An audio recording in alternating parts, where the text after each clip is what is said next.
Sagarmatha television तपाईको नमस्कार, Sagarmatha prime समाचारमा स्वागत छ। म जयन्ती पुडासेनी। नमस्कार, म अपेक्षा ढुङ्गाना। सगरमाथा प्राइम समाचार सुरु गरौं अहिलेसम्मका मुख्य समाचारबाट। मतगणना कछुवा गतिमा जनप्रतिनिधिहरूको कार्यकाल सुरु भइसक्दा पनि सकिएन गणना। मत परिणाम सार्वजनिक हुने क्रम जारी।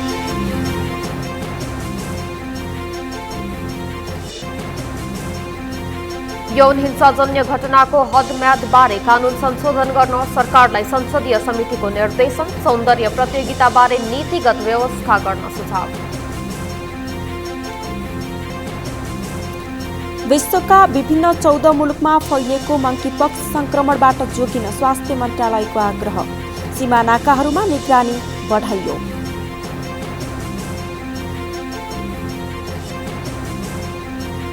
युक्रेनको पूर्वी क्षेत्र डोनबासमा रुसी आक्रमण जारी। युद्धविरामको प्रस्ताव युक्रेनले गर्यो अस्वीकार। रुससँग कुनै पनि सम्झौता नगर्ने युक्रेनको भनाइ। रायनफाको नयाँ कार्यसमितिको निर्वाचन असार 6 गते हुँदै। अध्यक्ष पदका लागि कर्मा छिरिङ शेर्पा र पंकज विक्रम नेमवाङ चुनावी मैदानमा। सगरमाथा प्राइम समाचार अब विस्तारमा। वैशाख 30 गते सम्पन्न भएको स्थानीय तह निर्वाचनको मतगणना अझै सकिएको छैन। निर्वाचन सकिएको 10 दिन बितिसक्दा समेत मतगणना जारी नै छ। निर्वाचन आयोगले निर्वाचन सकिएको 4-5 दिनमै सबै स्थानीय तहको नतिजा सार्वजनिक गर्ने गरी काम गर्ने बताएको भए पनि 2 साता हुन लाग्दा समेत गणना जारी नै रहेको छ। धेरै उम्मेदवार तथा लामो मतपत्रका कारण मतगणनामा ढिलाइ भइरहेको हो। धेरै जसो स्थानीय तहको मतगणना सकिएको भए पनि महानगर तथा विविध कारणले घोषित मितिमा स्थगित भएर पछि निर्वाचन भएका स्थानीय तहको नतिजा अझै सार्वजनिक हुन सकेको छैन। हालसम्म सार्वजनिक भएको मत परिणाम अनुसार नेपाली कांग्रेसले अग्रता कायम गरेको छ। नेकपा एमाले दोस्रो स्थानमा रहेको छ। हालसम्म सार्वजनिक भएको परिणाम अनुसार माओवादी केन्द्र तेस्रो तथा जसपा चौथो स्थानमा रहेको छ। माओवादी केन्द्र तेस्रो स्थानमा रहेको भए पनि अघिल्लो निर्वाचन भन्दा आफ्नो अवस्थामा सुधार गरेको छ। यद्यपि आफ्नो प्रभाव क्षेत्र मानिएका स्थानीय तह भने गुमाएको छ। प्रभाव क्षेत्रमा खस्किदो माओवादी नयाँमा विस्तार भएको छ। माओवादी केन्द्रले 2074 को चुनावमा 80 पालिकाको प्रमुख र उपप्रमुख दुवै पद जितेको थियो। तर 5 वर्षपछिको चुनावमा हालसम्म 80 पालिका मध्ये 24 वटामा मात्र प्रमुख र उपप्रमुख दुवै पद जित्न सकेको छ।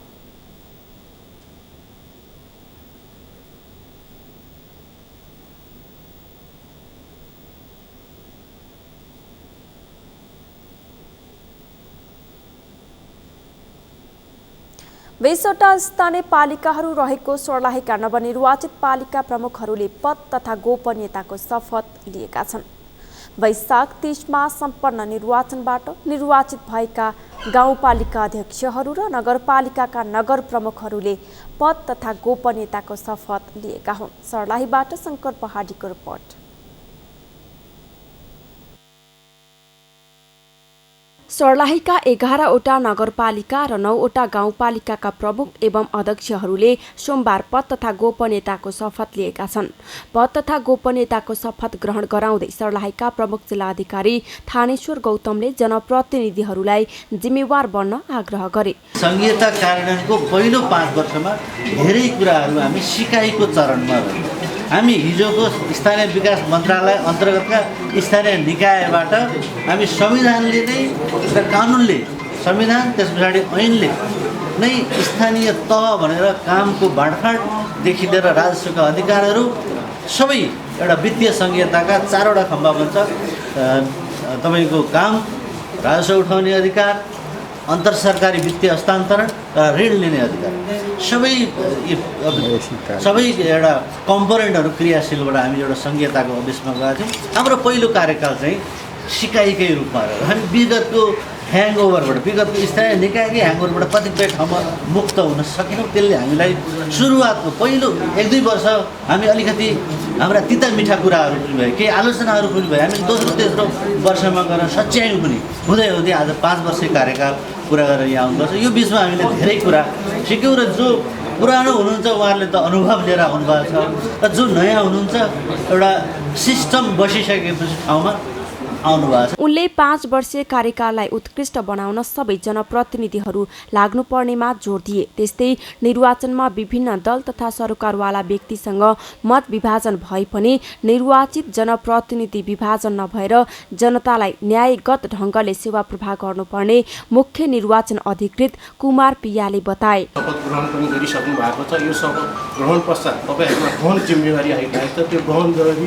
इमान्दारीपूर्वक पुरा गर्नुहुनेछ भन्ने मैले विश्वास लिएको छु।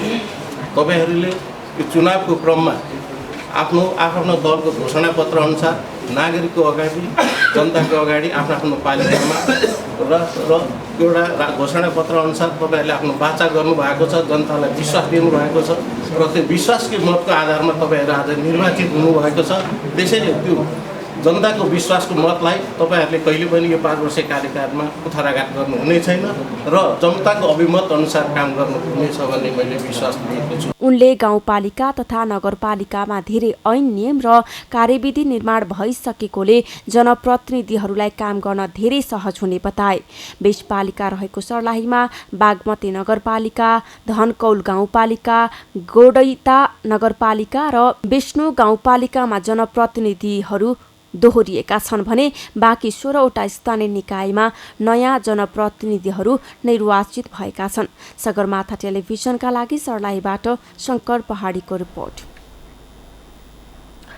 संसदीय समितिले नाबालिका र महिलामाथि हुने यौन हिंसा, दुर्व्यवहार र जबरजस्ती करणी जस्ता जघन्य अपराधका घटनामा विद्यमान हदम्यादको कानुनी व्यवस्थालाई संशोधन गर्न आवश्यक विधेयक तत्काल संघीय संसदमा पेश गर्न सरकारलाई निर्देशन दिएको छ। प्रतिनिधि सभा अन्तर्गतको महिला तथा सामाजिक समितिको आज सिंहदरबारमा बसेको बैठकले सो जघन्य अपराधका घटनामा विद्यमान हदम्यादको कानुनी व्यवस्था पुनरावलोकन गर्न अत्यावश्यक देखिएको निष्कर्ष निकाल्दै तत्काल संशोधन हुने गरी संसदमा विधेयक पेश गर्न कानून, न्याय तथा संसदीय मामिला मन्त्रालय, गृह मन्त्रालय र महिला बालबालिका तथा ज्येष्ठ नागरिक मन्त्रालयलाई निर्देशन दिएको हो।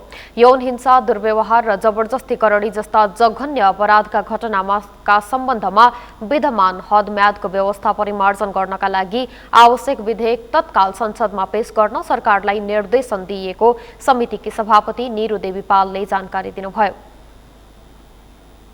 जस्ता जघन्य अपराधहरूका घटनामा विद्यमान हदम्यादको व्यवस्थालाई पुनरावलोकन गर्न अत्यावश्यक देखिएकोले अन्य संशोधन गर्नुपर्ने भनी यस अघि पहिचान भएका विषयहरू समेत समावेश गरी मुलुकी अपराध संहिता एवं अन्य सम्बद्ध ऐन संशोधन गर्ने सरकारी विधेयकहरू तयार गरी संघीय संसदमा यथाशीघ्र दर्ता गराउन समितिको यो बैठक नेपाल सरकार, कानून, न्याय तथा संसदीय मामिला मन्त्रालय, गृह मन्त्रालय एवं महिला बालबालिका तथा ज्येष्ठ नागरिक मन्त्रालयलाई निर्देशन गर्दछ। बैठकले यौन हिंसा, बलात्कार तथा यौन दुर्व्यवहारको घटनामा सम्बन्धित निकायमा उजुरी नदिने, उजुरी दिन दुरुत्साहित गर्ने, पीडकलाई लुकाउने, संरक्षण दिने व्यक्ति अपराधको मतियार भएको उल्लेख गर्दै त्यस्ता मतियारलाई पनि प्रचलित कानून बमोजिम कारबाहीको दायरामा ल्याउन गृह मन्त्रालयलाई सचेत गराएको छ। थाहा पाएर पनि सम्बन्धित निकायमा उजुरी नदिने, उजुरी दिन दुरुत्साहन गर्ने, पीडकलाई लुकाउने, संरक्षण दिने व्यक्ति अपराधका मतियार हुन्। मतियारले घटना घटाउनका लागि वा घटना घटिसके पछाडि पीडितलाई न्याय नदिन वा न्यायको पहुँचमा बाधा अड्चन पुर्याउन भूमिका खेल्ने वा सहयोग गर्ने भएकाले यस्ता मतियारलाई प्रचलित कानून बमोजिम कानुनी कारबाहीको दायरामा ल्याउन समितिको यो बैठक नेपाल सरकार गृह मन्त्रालयलाई निर्देशन गर्दछ। सभापति पालले कुनै पनि प्रकारको सौन्दर्य सम्बन्धी प्रतिस्पर्धात्मक कार्यक्रमका सम्बन्धमा विस्तृत छलफल गरी नीतिगत स्पष्टता कायम गराएर मात्रै सञ्चालन गर्न अनुमति दिन पनि सरकारलाई सचेत गराइएको बताउनुभयो। त्यसैगरी महिला हिंसा विरुद्धको उजुरीलाई उच्च प्राथमिकतामा दिई द्रुत मार्गबाट शीघ्र न्याय प्राप्त हुने अवस्था सृजना गर्न पनि सरकारलाई समितिले गम्भीर ध्यान आकर्षण गराएको छ।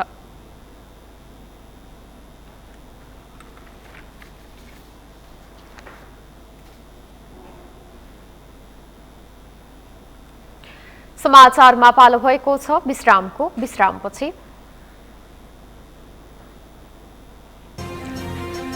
विश्वका विभिन्न 14 मुलुकमा फैलिएको मंकीपक्स संक्रमणबाट जोगिन स्वास्थ्य मन्त्रालयको आग्रह। सीमा नाकाहरूमा निगरानी बढाइयो।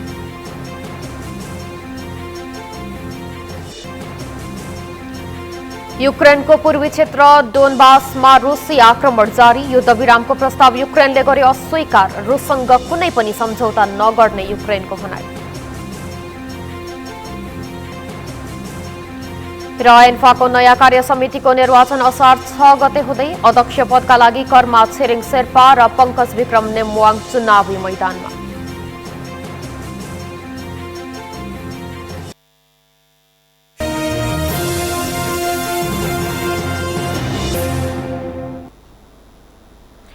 विश्रामपछि सगरमाथा प्राइम समाचारमा पुनः स्वागत छ। अब बाँकी समाचार।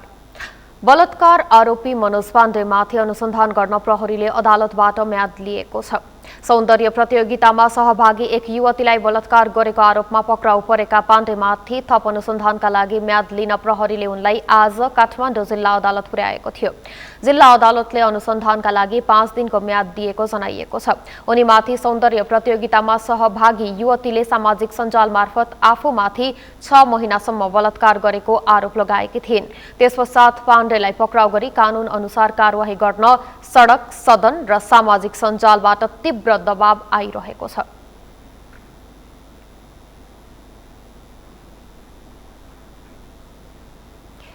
दिन, हप्ता, महिना हुँदै वर्षौं बित्यो, तर समय बित्दैमा आफूले भोगेका दुःख बिर्सन कठिन बन्यो। पीडितले न्याय नपाएसम्म त्यसले झनै पिरोल्छ। त्यस्तै भगाइबाट मृत्युको मुखसम्म पुगेकी एक युवतीले 16 वर्षको छँदा बलात्कृत हुनुको पीडा 24 वर्ष भएपछि मात्र सुनाउने साहस गरिन्। उनले गरेको त्यो साहसले उनलाई मात्र होइन, अन्य युवतीहरूको समेत मनमा भएको पीडा पोखाउन हिम्मत बटुलिदिएको छ। ती युवतीले 8 वर्ष लामो सङ्घर्षको पीडा सामाजिक सञ्जाल मार्फत आफ्ना पीडा सार्वजनिक गर्ने हिम्मत गरिन्। एक रिपोर्ट। सौन्दर्य प्रतियोगिताको नाममा किशोरीलाई बलात्कार गरेको आरोपमा पक्राउ परेका मनोज पाण्डे विरुद्ध अर्की एक युवतीले पनि प्रहरी समक्ष उजुरी दिएकी छिन्। पाण्डेले सन् 2014मा मिस ग्लोबल इन्टरनेशनल प्रतियोगिता आयोजना गरेका थिए। प्रतियोगिता सकिएपछि आयोजित सक्सेस पार्टी भन्दा अघि काठमाडौँको एभरेस्ट होटलमा आफूलाई बन्धक बनाएर पाण्डेले बलात्कार गरेको पीडित युवतीको आरोप छ। पाण्डेबाट पीडित भएको भन्दै अर्की एक युवतीले पनि उजुरी दिएको प्रहरी स्रोतले बताएको छ। प्रहरीका अनुसार उपत्यका अपराध अनुसन्धान कार्यालय बानेश्वरको सम्पर्कमा थप 1 जना पीडित पुगेकी हुन्। प्रहरीका अनुसार यसबाहेक अन्य 2 जनाले पनि पाण्डेबाट दुर्व्यवहारको प्रयास भएको भन्दै प्रहरीसँग टेलिफोन मार्फत सम्पर्क गरेका छन्। अहिले पाण्डे विरुद्ध प्रतियोगिताकी पीडित युवतीले मानव बेचबिखन तथा ओसार पसार नियन्त्रण ऐन 2064 अनुसारको कसुरमा जाहेरी दिएकी छिन्। यद्यपि कानून व्यवसायीहरू जबरजस्ती सम्बन्धी कसोडलाई 1 वर्षभित्र सुरु गरिसक्नुपर्ने व्यवस्था रहेको भन्दै अब उक्त घटना अनुसन्धानबाट पुष्टि भए तापनि यस मुद्दालाई लिएर प्रतिवादी विरुद्ध मुद्दा चलाउन नसकिने बताउँछन्। मुलुकी फौजदारी संहिताले करणी सम्बन्धी कसुर भनेर निर्धारित गरेको छ। त्यो अन्तर्गत जबरजस्ती करणीसँग सम्बन्धित कसुरहरूलाई चाहिँ 1 वर्षभित्रको हदम्यादमा उजुर गरिसक्नुपर्ने भन्ने कानुन व्यवस्था राखेको छ। र यदि त्यो कसुर जबरजस्ती करणीको कसुर हो भन्ने चाहिँ अब भनौँ न अनुसन्धानबाट पुष्टि भएर आयो भने पनि 1 वर्षको हदम्यादको कारणले गर्दा त्यो ऐनको त्यो दफाको चाहिँ दाबी लिएर प्रतिवादी विरुद्ध मुद्दा चलाउन सकिने अवस्था देखिँदैन। यौनको सन्दर्भमा चाहिँ देखिँदैन होइन।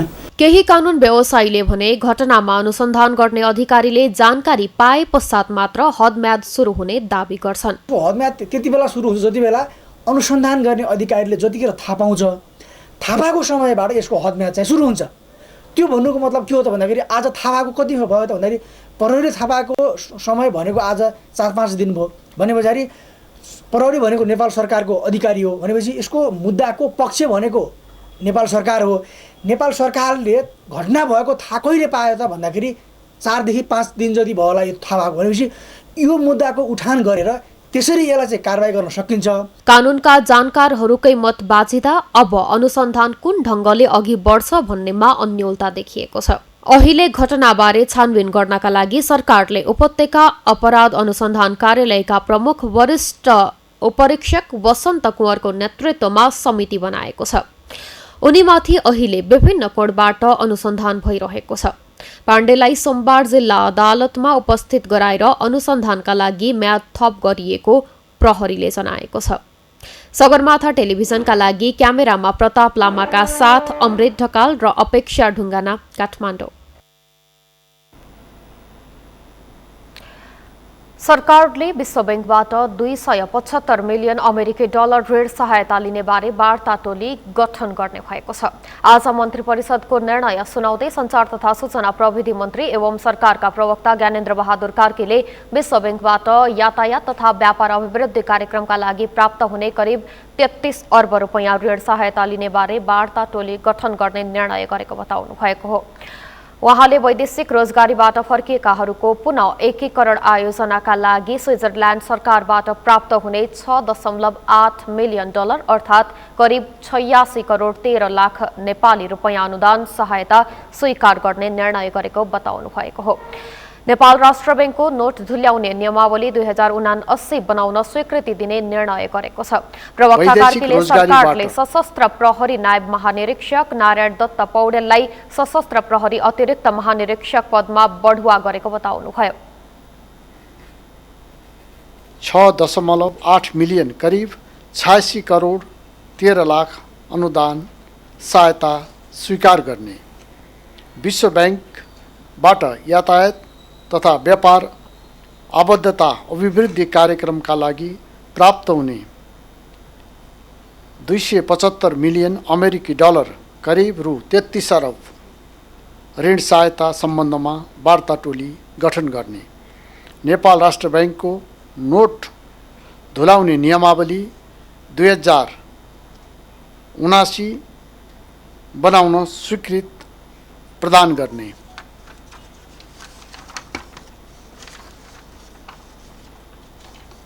सशस्त्र प्रहरी नायब महानिरीक्षक श्री नारायण दत्त पौडेललाई सशस्त्र प्रहरी बल नेपालको सशस्त्र प्रहरी अतिरिक्त महानिरीक्षक पदमा। सरकारका प्रवक्ता कार्कीले सरकारले कञ्चनपुर जिल्ला बेदकोट नगरपालिका अन्तर्गतको जग्गा नाप जाँच सम्बन्धी गठन आदेश 2078 स्वीकृत गरेको छ। त्यस्तै सरकारले वन नियमावली 2079 स्वीकृत गरेको छ भने सुर्खेत भेरी गङ्गा रामघाट विमानस्थल निर्माणका लागि सैद्धान्तिक स्वीकृति प्रदान गरेको छ।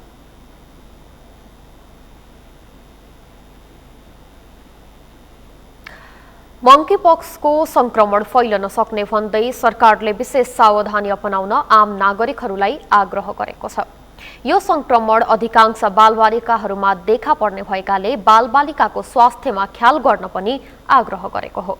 मंकीपक्सको संक्रमणबाट बस्न सरकारले आवश्यक कदम चालिसकेको छ र सीमा नाकाहरूमा निगरानी बढाएको स्वास्थ्य मन्त्रालयले जनाएको छ। एक रिपोर्ट। मंकीपक्सको संक्रमण फैलन सक्ने भन्दै सरकारले विशेष सावधानी अपनाउन आम नागरिकहरूलाई आग्रह गरेको छ। अहिले विश्वमा मंकीपक्सको संक्रमण फैलिरहेकाले नेपालमा पनि सम्भावित खतरा हुन सक्ने भन्दै त्यसतर्फ सचेत रहेर स्वास्थ्य सतर्कता अपनाउन आग्रह गरेको हो। स्वास्थ्य तथा जनसङ्ख्या मन्त्रालयका सहप्रवक्ता डाक्टर समीर कुमार अधिकारीले मंकीपक्सको संक्रमणबाट बस्न व्यक्तिगत सरसफाई र क्वारेन्टिनमा बस्ने कुरालाई ध्यान दिनुपर्ने बताए।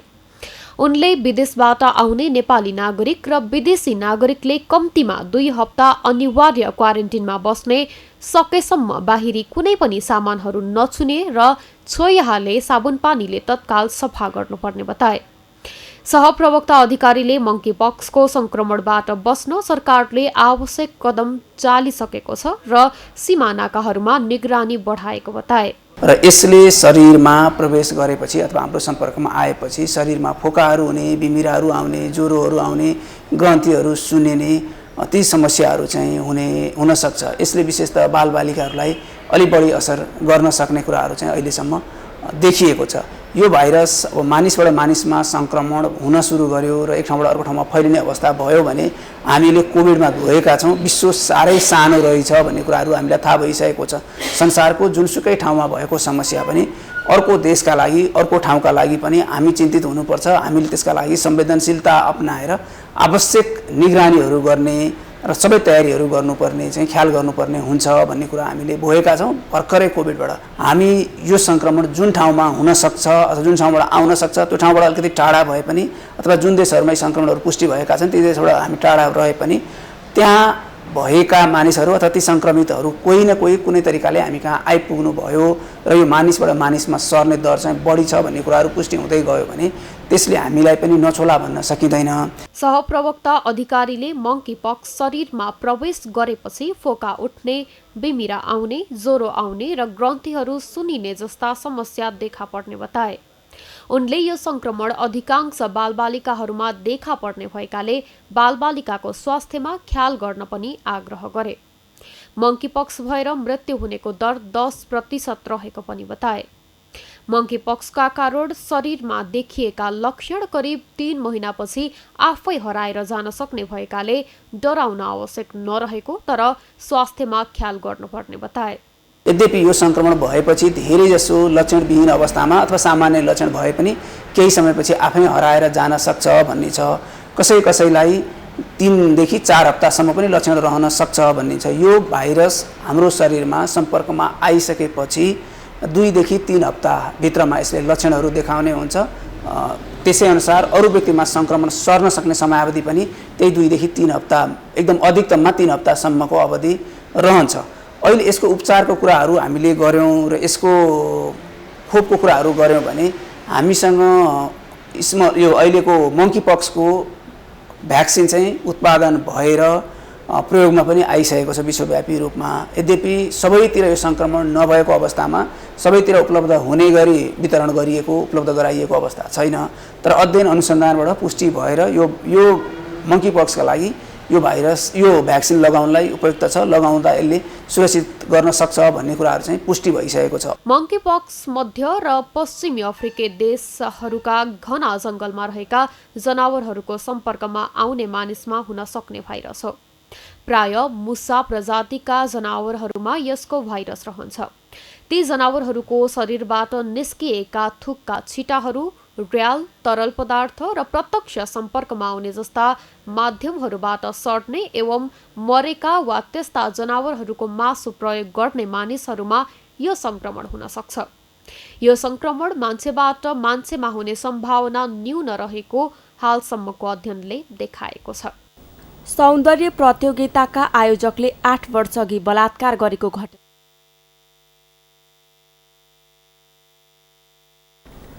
देशभर खाद्य तथा दैनिक उपभोग्य वस्तुको मूल्य वृद्धि भइरहँदा खानेतेलमा भाउ अच्चाकालले बढेको छ।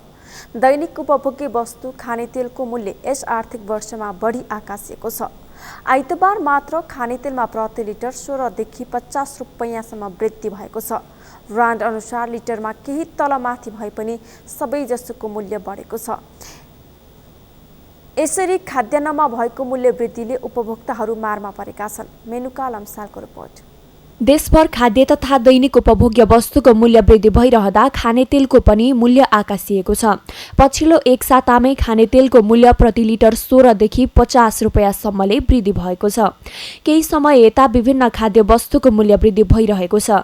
प्रति लिटर 310 रुपैयाँमा बिक्री भएको सूर्यमुखी तेल चुनाव सकिएको एक सातामै प्रति लिटर 50 रुपैयाँले बढेर 360 रुपैयाँमा बिक्री भइरहेको छ। यसै क्रममा दैनिक उपभोग्य सामानको रूपमा रहेको खानेतेलको समेत भारी वृद्धि हुँदा आम उपभोक्ताको ढाड सेकिने गरी खानेतेलको मूल्य वृद्धि भइरहँदा सरकार उपभोक्ता प्रति जिम्मेवार नभएको उपभोक्ता कर्मीहरू बताउँछन्। नागरिकको पहुँचभन्दा बजारी मूल्य टाढा रहेको र बजारमा मूल्य वृद्धिको अराजकता बढ्दा पनि सरकारवाला निकायको ध्यान तान्न नसकेको उपभोक्ता कर्मीहरूको आरोप छ। मन्त्रालय र वाणिज्य आपूर्ति विभाग नियमन गर्ने निकायमा गएर हामीले लिखित रूपमा मौखिक रूपमा विभिन्न समयमा गएर त्यहाँका अधिकारीहरूलाई घचघचाउने काम बजार अराजक भएको छ भनेर चिमड्ने काम गरिरहेका छौँ। तर बढी मान्य के छ भने सरकार नागरिकप्रति, जनताप्रति, उपभोक्ताप्रति जे भने पनि हामीले त्यो प्रति जिम्मेवार नबनेको कारणले गर्दाखेरि बजारमा यस किसिमको अराजकता बढेको अवस्था छ। अन्य तेलको तुलनामा सूर्यमुखी तेल बढी खपत हुने भएकाले व्यवसायीले पनि सूर्यमुखी तेलको मूल्य बढाएका छन्। चुनाव यता प्रति लिटर 310 रुपैयाँमा बिक्री भएको सूर्यमुखी तेल चुनाव सकिएको एक साताभित्रैमा प्रति लिटर 50 रुपैयाँ बढेर 360 रुपैयाँमा कारोबार भइरहेको छ। यस्तै केही समय अघि भटमासको तेल प्रति लिटर 304 रुपैयाँमा बिक्री भइरहेको भए तापनि अहिले 16 रुपैयाँले बढेर 320 रुपैयाँमा बिक्री सुरु भएको छ।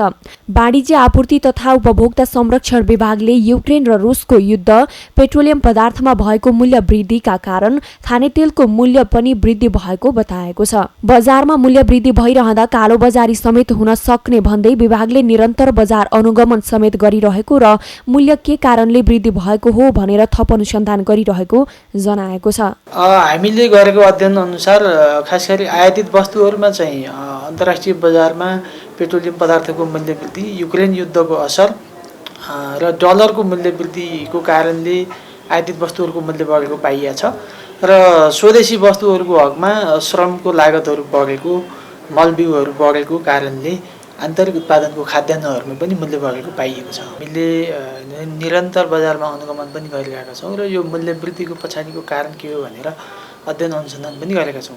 नेपालमा विभिन्न स्थानबाट आयात हुने खाद्य वस्तुको अस्वाभाविक मूल्य वृद्धि भइरहेको छ। आयातमुखी नेपाली पद्धतिकै कारण मूल्य वृद्धिको विषयमा अनुसन्धान नै नभई अन्तर्राष्ट्रिय कारण देखाएर उपभोक्ताको ढाड सेक्ने काम त भएको होइन भन्ने प्रश्न समेत उठिरहेको छ। यसप्रति सम्बन्धित सरकारवाला निकायको ध्यान जान आवश्यक छ। सगरमाथा टेलिभिजनका लागि क्यामेरामा केशव तिमल सेनाको साथमा मेनुका लम्साल, काठमाडौँ। सरकारले आइतबार मध्यरातिदेखि लागू हुने गरी पेट्रोलियम पदार्थमा मूल्य वृद्धि गरेको छ। नेपाल ओइल निगमले पेट्रोल, डिजेल र मट्टीतेलमा प्रति लिटर 10 रुपैयाँ मूल्य वृद्धि गरेको हो। यस्तै आन्तरिकतर्फको हवाई इन्धनमा पनि प्रति लिटर 10 रुपैयाँ मूल्य वृद्धि गरेको छ। यससँगै खाना पकाउने एलपी ग्यासमा समेत प्रति सिलिन्डर 200 रुपैयाँ मूल्य बढाइएको छ। नरेन्द्र महताराको रिपोर्ट। कुनै बेला पेट्रोल प्रति लिटर 102 रुपैयाँ, डिजेल र मट्टीतेल प्रति लिटर 88 रुपैयाँ र खाना पकाउने एलपी ग्यास 1375 रुपैयाँमा खरिद गर्न सकिन्थ्यो। तर अहिले उपभोक्ताले धान्नै नसक्ने गरी पेट्रोलियम पदार्थमा सरकारले मूल्य वृद्धि गरेको छ। नेपाल आयल निगमले आइतबार राति 12 बजेदेखि लागू हुने गरी पेट्रोलियम पदार्थमा मूल्य वृद्धि गरेको हो। निगमले पेट्रोल, डिजेल र मट्टीतेलमा प्रति लिटर 10 रुपैयाँ मूल्य वृद्धि गरेको छ। यस्तै आन्तरिकतर्फको हवाई इन्धनमा पनि प्रति लिटर 10 रुपैयाँ मूल्य वृद्धि गरेको छ। यससँगै खाना पकाउने एलपी ग्यासमा समेत प्रति सिलिन्डर 200 रुपैयाँ मूल्य बढाइएको छ।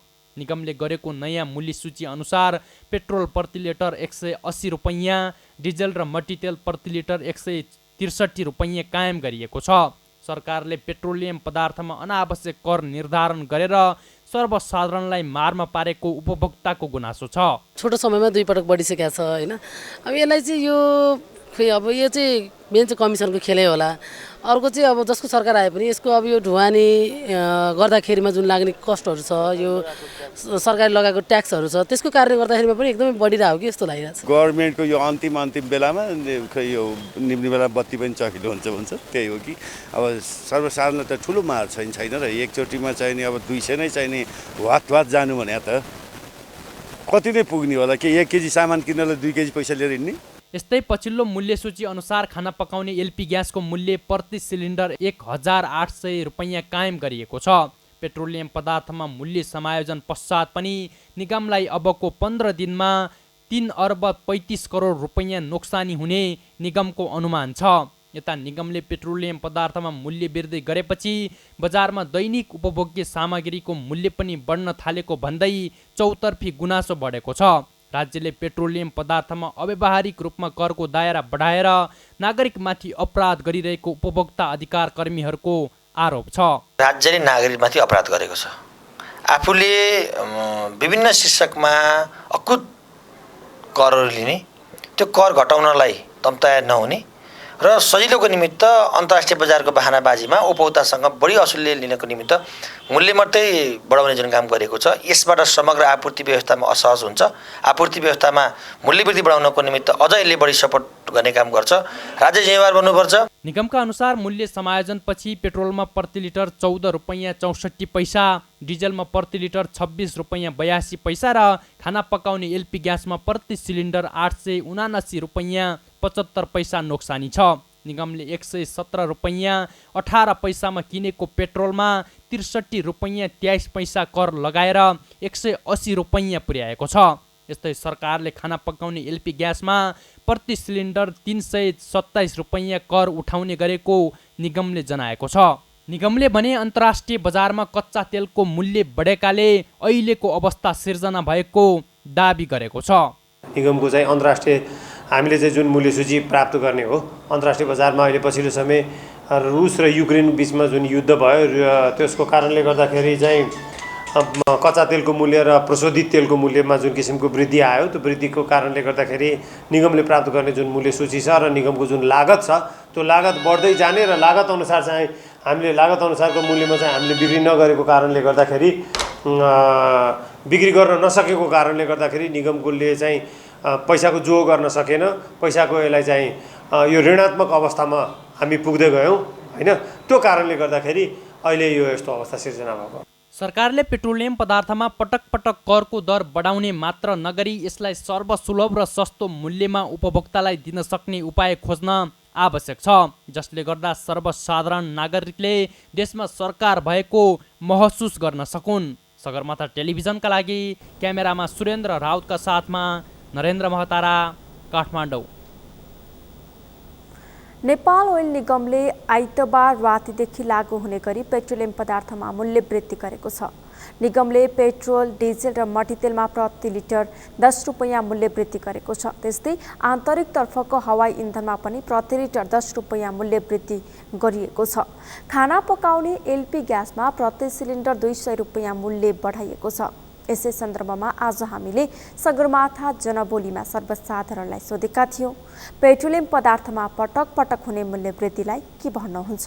हेरौँ उनीहरूको भनाइ उनीहरूकै शैलीमा।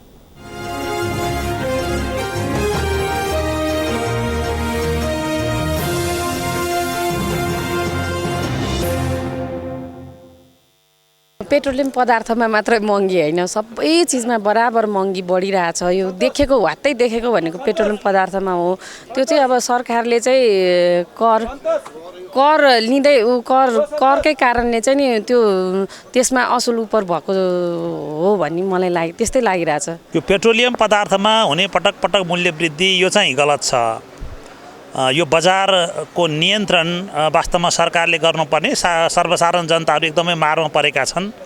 यो पेट्रोलियम पदार्थको मूल्य वृद्धि सँगसँगै योसँग जोडिएका ट्रान्सपोर्टसँग जोडिएका तरकारीदेखि दैनिक जीवनमा प्रयोग हुने औषधिदेखि अरू धेरै चिजको पनि मूल्य वृद्धि हुने भएको हुनाले यसलाई चाहिँ सरकारले नियन्त्रण गर्नु आवश्यक छ। सरकारले उहाँहरूलाई नै अलिकति होइन आफ्नो कर भयो होइन, अब यिनीहरू चाहिँ कम गराइदिएदेखि अलिकति सहुलियत हुन्थ्यो होला, कम गराइदिन्थ्यो होला हामीलाई भन्ने जस्तो लाग्छ मलाई चाहिँ होइन। अन्तर्राष्ट्रियकरण हुनुपर्छ, अन्तर्राष्ट्रमा बढ्छ या बढ्नुपर्छ, यहाँ अन्तर्राष्ट्रमा घट्छ यहाँ घटाउनुपर्छ। घट्दा नघटाउने बढ्दा बढाउने परम्परा चाहिँ भएन। तर नेपालमा आयात भएको पेट्रोलियम पदार्थ इन्डियामा जसरी निकासी भइरहेको हुन्छ थाहा नदिकन यहाँको पेट्रोल पम्पमा चलानी गरिन्छ, अन्त फिर्ता लगिन्छ नि, त्यो सिस्टमको चाहिँ म विरोधी हो। अब यो चाहिँ मेन चाहिँ कमिसनको खेलै होला। अर्को चाहिँ अब जसको सरकार आए पनि यसको अब यो ढुवानी गर्दाखेरिमा जुन लाग्ने कस्टहरू छ, यो सरकारले लगाएको ट्याक्सहरू छ, त्यसको कारणले गर्दाखेरिमा पनि एकदमै बढिरहेको कि जस्तो लागिरहेको छ। टोटली जनता त मारमा परिहालेका छन् होइन, पर्छन्। तर अब यो के हो, यो सरकारले भनौँ न बढाउनु पर्ने कारणहरू बढाउनै पर्ने थियो भने सरकारले एउटा चाहिँ यो कारणले चाहिँ हामीले बढाउनै पर्ने छ होइन। हामी सरकारको विरोधी त हुँदैनौँ नि हामी। जस्तै सरकारले जानकारी दिनु पऱ्यो कि यो कारणले चाहिँ हामीले पेट्रोलको भाउ बढाउनु पऱ्यो, यो यसरी चाहिँ इन्धनहरूको भाउ बढाउनु पऱ्यो भनेर जानकारी दिएर चाहिँ बढायो। मनलागी पाराले जुन चाहिँ भाउ बढाइरहेछ त्यो चाहिँ खास हामी घोर विरोध गर्छौँ हामी चाहिँ सर्वसाधारण नाताले। र यो पेट्रोलियम पदार्थ बढ्नुमा चाहिँ हामी एकदम जनतालाई चाहिँ मार परिरहेछ होइन। तर अन्य अब कल कारखानामा भनौँ, विद्युतमा भनौँ, यो करहरू चाहिँ उताबाट ट्याक्स निकालेर यतातिर समायोजन गरिदिएको भए हुन्थ्यो। तर इन्डियामा घटिरहेछ यहाँ चाहिँ बढिरहेछ के। तर यो चित्त नबुझ्दो कुरा यही छ।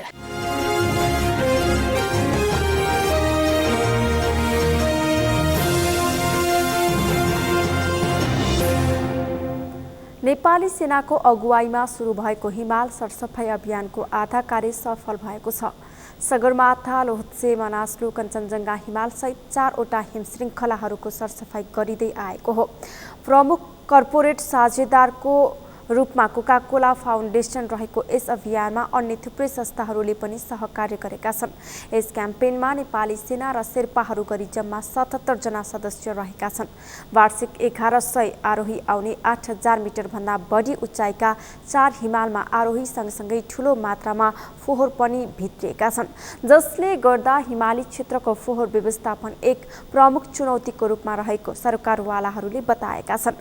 त्यस्ता समस्या समाधान गर्नका लागि गत अप्रिल 5 बाट हिमाल सरसफाई अभियान सुरु गरिएको हो। त्यसमध्ये अहिलेसम्म 4वटा हिमश्रृङ्खलाहरूबाट 29,998 केजी फोहोर सङ्कलन भइसकेको सरसफाई अभियानकर्ताहरूले बताएका छन्। अभियानलाई तीव्रता दिँदै 35,000 केजी फोहोर सङ्कलन गर्ने लक्ष्यसहित हिमाल सरसफाई भइरहेको छ। हिमालको प्राकृतिक सुन्दरता र वातावरण संरक्षण तथा जलवायु परिवर्तनको असरलाई न्यूनीकरण गर्ने लक्ष्यसहित 4वटा हिमश्रृङ्खलाहरूको सरसफाई गरी यस अभियान सञ्चालन गरिएको छ। हिमाल बचाउने प्रयास, हाम्रो हिमाल हाम्रो दायित्व भन्ने मूल नाराका साथ यस वर्षको अभियान सुरु गरिएको हो।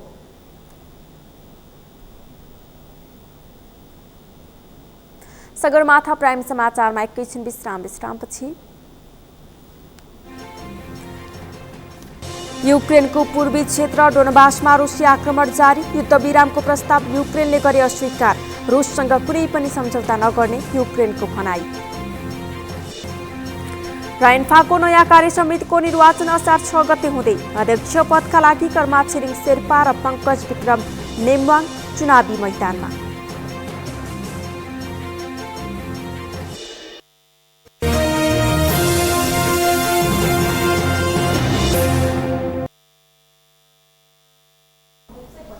सत्र महिना यताकै न्यून बिन्दुमा झरेको छ। पछिल्लो समय निरन्तर रूपमा ओह्रालो लाग्दै आएको नेप्से परिसूचक साताको पहिलो कारोबारको दिन सोमबार उच्च अङ्कले गिरावट हुँदा 17 महिना यताकै न्यून बिन्दुमा झरेको हो।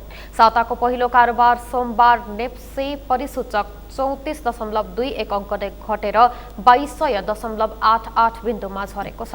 त्यस्तै यता सेन्सेटिभ इन्डेक्स 5.69 अङ्क घटेको छ भने फ्लोट इन्डेक्स 2.46 अङ्क र सेन्सेटिभ फ्लोट इन्डेक्स 2.03 अङ्कले घटेको छ। आज कारोबारमा आएका 224 कम्पनीको 39,17,000 किता सेयर 1,36,95,13,000 रुपैयाँ बराबरको खरिद बिक्री भएको छ। नेप्से परिसूचक उच्च अङ्कले गिरावट आए पनि अघिल्लो कारोबारको तुलनामा कारोबार रकम बढेको छ। नेप्सेका 13 वटै उपसमूहको परिसूचक घटेको छ, जसमध्ये वित्त, होटल तथा पर्यटन, जलविद्युत, लगानी र जीवन बीमा उपसमूहको परिसूचक 2% भन्दा बढीले गिरावट आएको छ। त्यस्तै बैंकिङ, विकास बैंक, उत्पादन तथा प्रशोधन, लघुवित्त, निर्जीवन बीमा र व्यापार उपसमूहको परिसूचक 1% भन्दा बढी घटेको छ।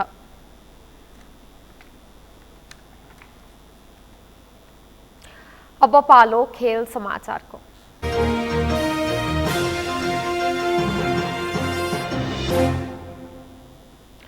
आगामी असार 6 गते हुने अखिल नेपाल फुटबल संघ एन्फाको नयाँ कार्य समितिको निर्वाचनका लागि वर्तमान अध्यक्ष कर्मा छिरिङ शेर्पाले अध्यक्ष पदमा उम्मेदवारी घोषणा गर्नुभएको छ। अध्यक्ष शेर्पाले सोमबार काठमाडौँमा पत्रकार सम्मेलन गर्दै उम्मेदवारीको घोषणा गर्नुभएको हो। उहाँसँगै शेर्पा प्यानलबाट वरिष्ठ उपाध्यक्षमा शिक्षित पराजुली, उपाध्यक्षमा कुमार केसी, उपेन्द्रमान सिंह, विज्ञानराज शर्मा र रत्नकुमार श्रेष्ठले उम्मेदवारी घोषणा गर्नुभएको छ। त्यस्तै सदस्यमा दीपक थापा, प्रवीण यादव, रूपेश अधिकारी, लोकेन्द्र गुरुङ, रामराजा गुरुङ, टीका लामा, प्रदेश सिंह राठौर, भरत थापा, अनिल श्रेष्ठ, रमेश व्यञ्जनकार, मणिराज विष्ट र मनिष जोशीले उम्मेदवारी घोषणा गर्नुभएको छ। महिला सदस्यमा भने उम्मेदवारी दिन बाँकी रहेको छ। अध्यक्ष पदमा उम्मेदवारी घोषणा गर्दै एन्फाका वर्तमान अध्यक्ष कर्मा छिरिङ शेर्पाले पछिल्लो 4 वर्ष कार्यकालमा आफूलाई विकासका पक्षमा काम गर्न बाधा हाल्ने काम भएको र अहिले चुनावमा पनि विभिन्न आरोप लगाउँदै आफू विरुद्ध लागेको बताउनुभयो। अध्यक्ष पदमा उम्मेदवारी घोषणा गर्नुभएका अध्यक्ष शेर्पाले आफू निर्वाचित भए लगत्तै एन्फामा आएर आर्थिक नियमावली संघीय संरचनाका आधारमा विधान संशोधन गरेका खेलाडी दर्ता प्रक्रिया बनाएको क्लब लाइसेन्सिङ लागू गरेको लगायतका धेरै कार्यक्रम गरेको भन्दै लामो सूची सुनाउनुभयो। यसअघि असार 6 गते हुने निर्वाचनका वरिष्ठ उपाध्यक्ष पंकज विक्रम नेमवाङले अध्यक्ष र वीरबहादुर खड्काले वरिष्ठ उपाध्यक्ष पदका लागि उम्मेदवारी घोषणा गरिसक्नु भएको छ। निर्वाचनका लागि जिल्ला संघ क्लबबाट मताधिकार पाएर आएका पदाधिकारीले निर्वाचनमा सहभागिता जनाउँदैछन्। एन्फामा 48 मध्ये 45 जिल्लासँग मताधिकार रहेको छ भने बी डिभिजनबाट 11 क्लब, 4 संघ, राष्ट्रिय लिगका लागि छनौट भएका 4 क्लब, ए डिभिजनका 14 र सी डिभिजनका 9 क्लबसँग मताधिकार रहेको छ। समाचारको अन्त्यमा मुख्य समाचार फेरि एकपटक। मतगणना कछुवा गतिमा जनप्रतिनिधिहरूको कार्यकाल सुरु भइसक्दा पनि सकिएन गणना। मत परिणाम सार्वजनिक हुने क्रम जारी।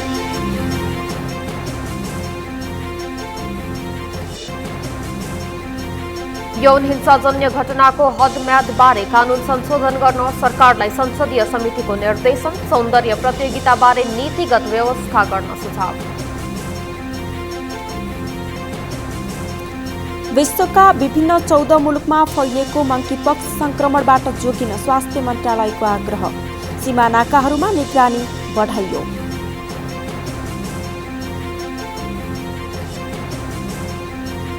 युक्रेनको पूर्वी क्षेत्र डोनबासमा रुसी आक्रमण जारी। युद्धविरामको प्रस्ताव युक्रेनले गर्यो अस्वीकार। रुससँग कुनै पनि सम्झौता नगर्ने युक्रेनको भनाइ। र एन्फाको नयाँ कार्यसमितिको निर्वाचन असार 6 गते हुँदै अध्यक्ष पदका लागि कर्मा छिरिङ शेर्पा र पंकज विक्रम नेमवाङ चुनावी मैदानमा। हवस् त सगरमाथा प्राइम समाचार अहिलेलाई सकियो। तपाईँ समाचार बुलेटिनका साथै सगरमाथा टेलिभिजनका सम्पूर्ण कार्यक्रम www.sagarmatha.tv मा पनि पढ्न र हेर्न सक्नुहुनेछ। साथै युट्युबमा youtube.com/sagarmatha TV नेपालमा हेर्न सक्नुहुनेछ। साथै तपाईँ हामीलाई फेसबुकमा पनि facebook.com/tv नेपालमा फलो गर्न सक्नुहुनेछ। समाचारको शिखर, नेपालको गौरव, नेपालको पहिलो न्युज च्यानल सगरमाथा टेलिभिजन हेर्दै गर्नुहोला। नमस्कार।